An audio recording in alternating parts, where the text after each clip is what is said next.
In 1999, we got The Phantom Menace. You suck, you jackass.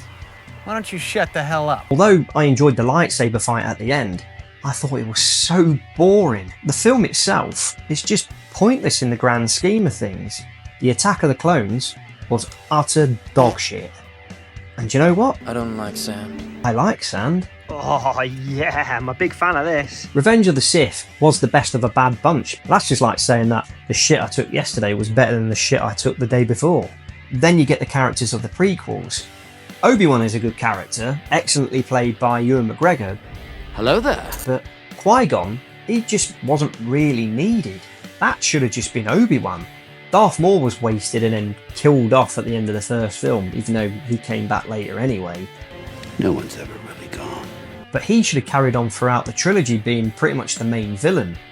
Count Dooku, he was wasted and killed off at the start of the third film, but he wasn't really needed because it should have just been Darth Maul to carry on through those 3 films. Then you had Padme, played by Natalie Portman, who wasn't a really well written character, and then Yoda was just Yoda. Samuel L. Jackson as Mace Windu was the main character in Lucas's original story outline, I might add, but again, he was hugely wasted and then killed off. Anakin's rise and fall just also didn't work for me. As a character, he was pretty annoying. Are you an angel? What? He was moany, immature, and just a little bit creepy in Attack of the Clones. He was a little bit better in Revenge of the Sith, but he was coming off the back of that previous film, so I went into this film not really liking his character. I mean, he is supposed to be a tragic character, but the only thing tragic was the dialogue. And don't get me started on Jar Jar Binks. That character was just infuriating. Jar Jar is a key to all this, because he's a funnier character than we've ever had in any of the movies before.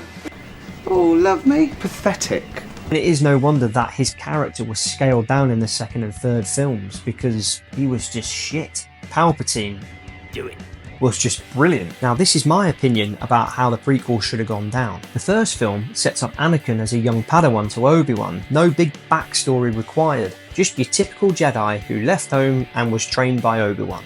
The Clone Wars would start during the course of the first film. In the second film, he should have had a wife who was also a Jedi, none of this no loved ones and no relationship bullshit. Anakin struggles to control his power and is seduced to the dark side by Palpatine by the end of the film. So this film deals with Anakin's internal struggles during the Clone Wars. The cliffhanger is Anakin's turn, becoming Darth Vader.